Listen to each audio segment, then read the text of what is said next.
आज हम इंडिया की one of the most controversial ancient text book के ऊपर बात करने वाले हैं। लोगों को इस बुक को लेकर अजीब अजीब तरीके के तर्क है। कई लोग तो इसका नाम लेने में भी पब्लिक में कतराते हैं और वेस्ट में तो इसे सिर्फ एक इंडिया की कंट्रोवर्शियल सेक्स बुक की तरह माना जाता है। जी हाँ, मैं बात कर रहा हूँ कामसूत्रा की। सिर्फ वेस्ट में ही नहीं बल्कि इंडिया में भी लोग इसे सिर्फ एक प्लेबॉय टेक्स्ट बुक की तरह समझते हैं।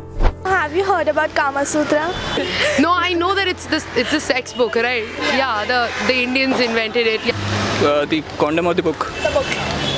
Kama Sutra, the Indian sex thing. So I just actually dislocated my knee doing some Kama Sutra last week. Kama Sutra had a corresponding dance move that you could pull out at the club. What do you think the move would be?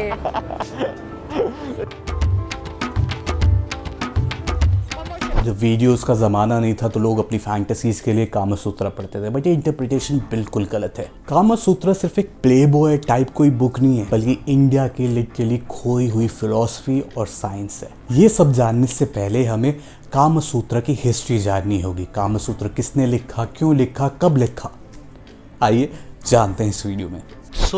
Text book के according भगवान ने सबसे पहले एक mail और एक female बनाया। फिर 1,00,000 अध्याय के रूप में उन्होंने मेल और फीमेल को खुशहाल जिंदगी जीने के बारे में नियम बनाए। इन अध्यायों को हम 3 पार्ट्स में डिवाइड कर सकते हैं। Number 1 dharma, which means moral responsibilities and ethical conduct. Number 2 artha, धन, संपत्ति और आर्थिक समृद्धि। Number 3 kama, which means pleasure.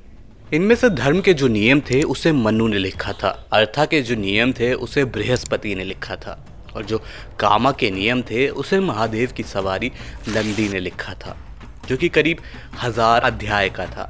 इसको छोटा करके शिवकेतु ने 500 अध्याय का किया, लेकिन इसकी एक और बार समरी करके 150 अध्याय में भावरिया ने लिखा। ये 150 अध्याय 7 चैप्टर में डिवाइड हुए। नंबर 1 साधारणा, नंबर 2 संप्रयोगिका, नंबर 3 कन्या संप्रयुक्तका, नंबर 4 भट्टाधिकारिका, नंबर 5 परादरिका, नंबर 6 वैसिका और नंबर 7 औपनिषादिका। ये सातों चैप्टर्स अलग अलग ऑथर्स ने लिखे थे एंड भाभृव्या का काम बहुत बड़ा था, जिसके कारण वत्स्यायन ने इसकी एक समरी बनाई जिसे आज हम पढ़ते हैं।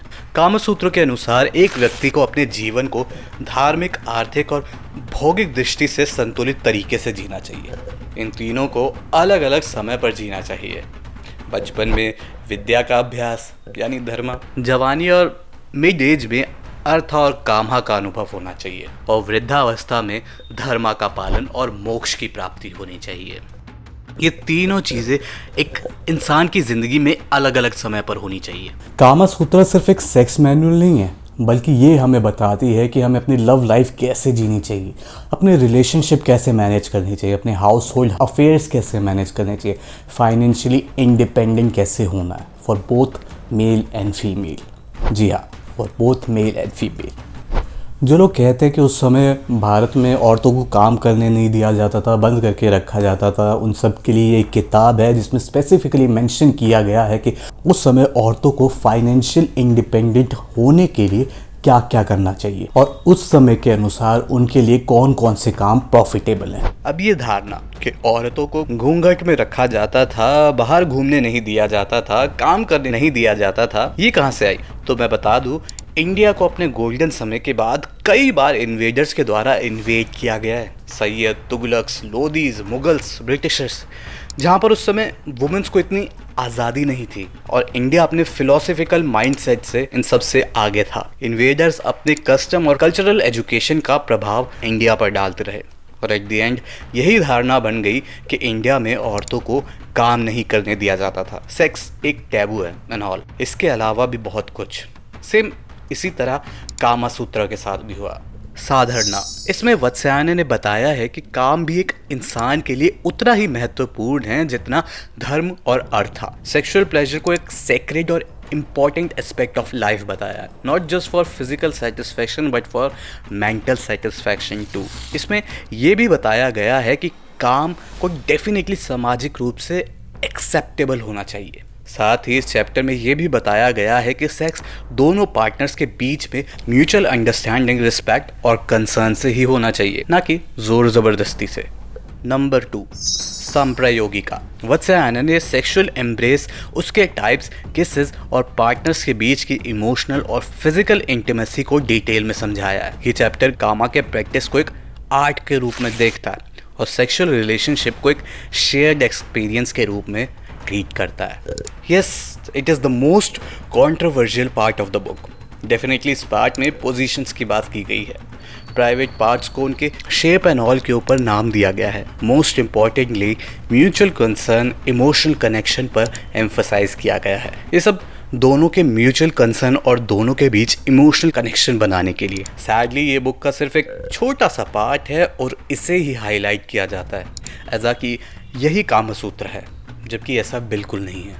नंबर 3, कन्या संप्रयुक्तता। ये पार्ट इस बात को एक्सप्लेन करता है कि एक पुरुष अपनी पसंद की कन्या से विवाह करने के लिए कैसी तैयारी करे और विवाह के पहले और बाद के संबंधों को कैसे संभाले।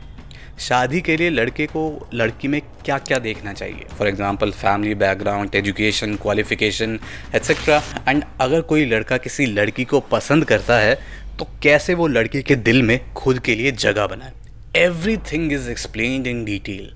Number 4, भट्टाधिकारिका, which is part 4 of Kama Sutra, which focuses on the relationship between the couple after the marriage. एक सक्सेसफुल मैरिड लाइफ के लिए एक कपल को क्या करना चाहिए, फाइनेंशियल स्टेबिलिटी कैसे रखनी चाहिए एंड ऑल।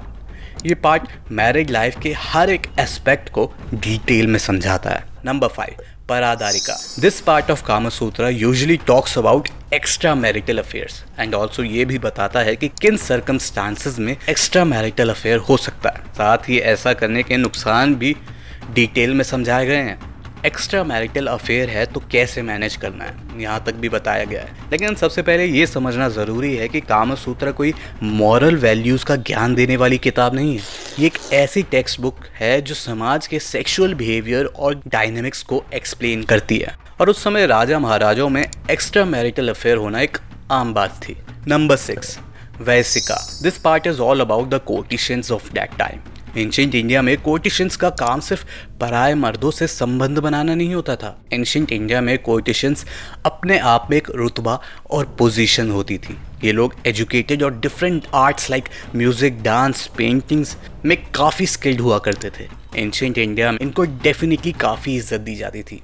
लेकिन अगर आपको नहीं पता तो मैं बता दूं कि इवन मुग़ल इंडिया तक कोर्टिशंस की इंडियन सोसाइटी में रिस्पेक्ट हुआ करती थी। पर जब ब्रिटिशर्स आए तो उनके आर्ट, एजुकेशन स्किल्स को इतना मैटर नहीं दिया और इन्हें सिर्फ एक ऑब्जेक्ट ऑफ लस्ट के रूप में देखा जाने लगा। जिसके बाद से कोर्टिशंस का चलन ख़त्म होकर प्रॉपर प्रॉस्टिट्यूशन में कन्वर्ट हो गया, जिस पर कि संजय लीला भंसाली की सीरीज़ हीरा मंडी भी बनाई गई है। तो इस पार्ट में उस समय के अकॉर्डिंग वत्स्यायन ने बताने की कोशिश की है कि सक्सेसफुल कोर्टिशंस बनने के लिए आपको क्या क्या आना चाहिए, कैसे मल्टीपल रिलेशंस को मेंटेन करना चाहिए, कैसे डिफरेंट आर्ट्स की प्रैक्टिस करनी चाहिए। And finally number 7, औपनिषादिक। ये एक स्पिरिचुअल और पर्सनैलिटी बेस्ड अट्रैक्शन का कॉन्सेप्ट है जो शारीरिक या टैक्टिक्स बेस्ड अट्रैक्शन से अलग है। इसका डायरेक्ट फोकस अट्रैक्शन पर नहीं है जैसा कि कामा सूत्र के पहले पार्ट्स में दिया गया था।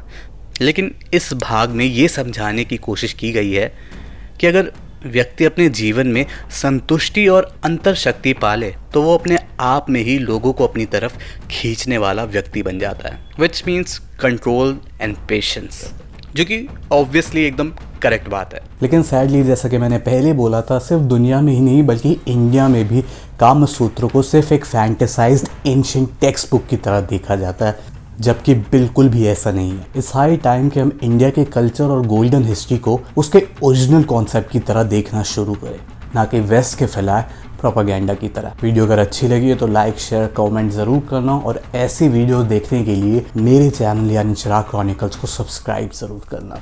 धन्यवाद।